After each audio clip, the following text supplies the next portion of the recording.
Alrighty, so got my ramekins moulds back out the fridge, chilled, and the butter is starting to set nicely. So again, I'm going to do another quick 1-2. Again, get into your nooks and crannies, guys, yeah, all the way around the edges, all the way around the bottom. Alright, so they're both done, happy days. I don't know why I'm doing the ramekins because I can't use them, but you know, might have a little bit of mix left, have a play. And like I say, for this, yeah, so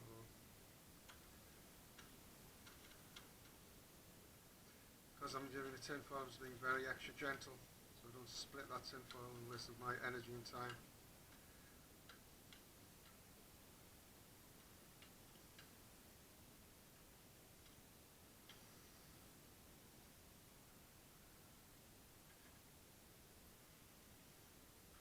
So one of the questions I would like you to think about is,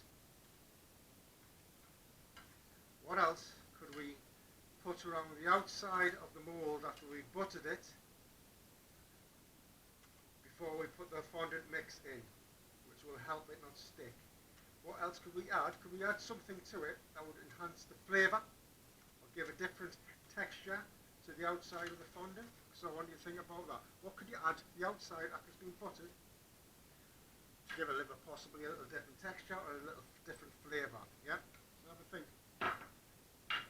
Right, next, I'm going to basically cover them with a bit of cocoa powder. So I've got some cocoa powder here, dark chocolate cocoa powder, straight out of the pot, nothing done to it. And basically what I'm doing is I'm just dusting around the edges as best I can. Then it's going to go back around the outside of the ramekin. One more.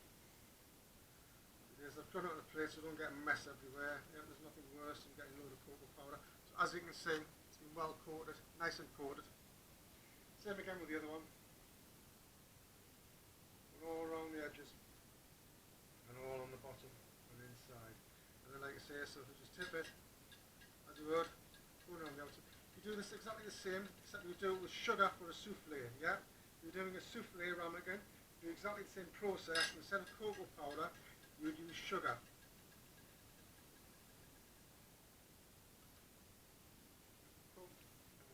Show you with the ramekins because they're a bit easier, a bit more visually easier to see. So you're going all the way around. It's well coated. You're doing tons of it in there, you just want to coat it nicely. Alright.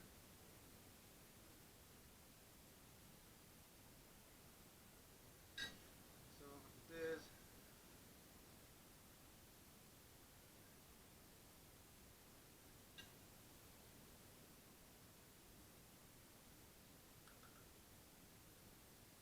don't get this right. If you didn't get the buttering right, what will happen now, it will become glaringly obvious because you'll have white gaps at the bottom or around the side where the butter hasn't coated and you haven't got that cocoa powder covering the outside. So it's a glaringly obvious mistake if you don't do it correctly. Alright?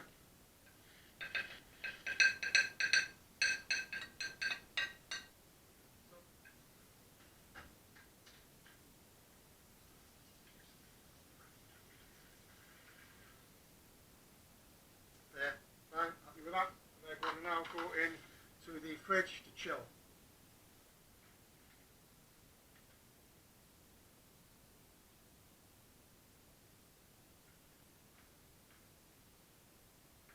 Right. So next job for me is basically what we're going to do is we're going to be making the mix for the fondant. Alright. Over here I've got 50 grams of dark chocolate and 50 grams of butter, gently mixed and gently heated, but now fairly cool. Yeah, so that it's off the heat and it's cooled down a little bit. So that's ready to rock. Now I'm going to have gas on. Your water's already warm. So what I've got in here, another bowl. I've got my egg yolks. 2 eggs, 2 egg yolks. And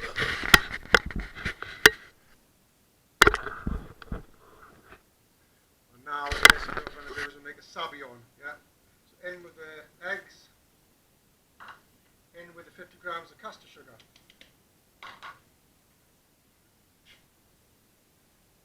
Because I'm making a sabyon, what I want is a nice aerated product. We're going to add a little bit of liquid, just a little bit, and help the aeration process and help the cooking out of the eggs without scrambling. Now, I'm basically going to go to the sabyon stage. Nice and straightforward. Need a nice balloon whisk. So aerate as well as cups and mix the eggs thoroughly.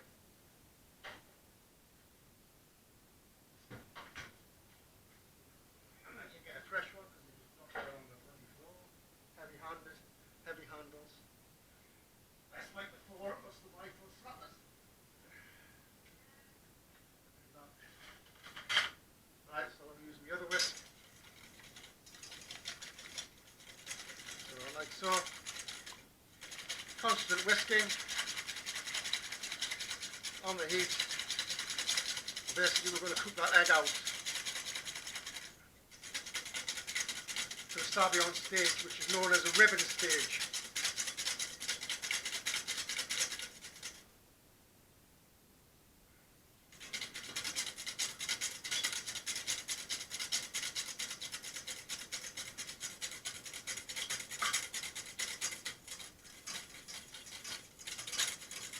Takes a little bit of time, guys, so patience is a virtue, especially in pastry, as I've always stated. If you don't have any patience in pastry, you're knackered.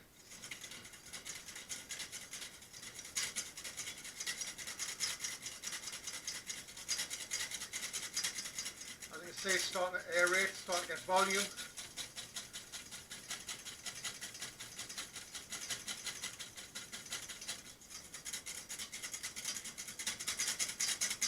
Obviously, if you're in industry, what you would do, you'd have a big batch made of these, and basically what I would do in industry, I would be making them to order.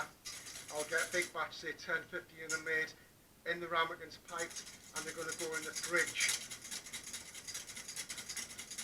and they will chill and set, and then it's just a quickie time, but it's the fact that they've been chilled and set so you cook them.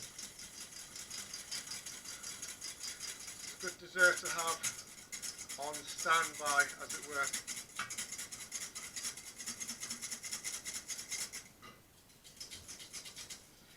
So it's starting to get a little bit warmer now, and the water's starting to heat up. Yeah.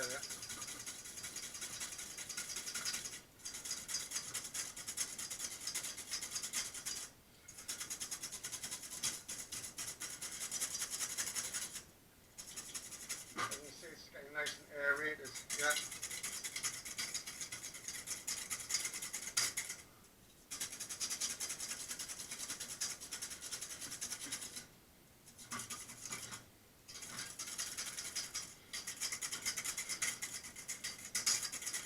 Question number 2. Obviously this is a hot chocolate fondant. I would like you to detail 3 other hot chocolate type desserts, please. What else can you use, or do you know of, that is a hot chocolate dessert? So have a think about that. What else is out there? You see, it's starting to sabyon up now. The ribbon stage is there. We're getting there nicely. We've got good aeration.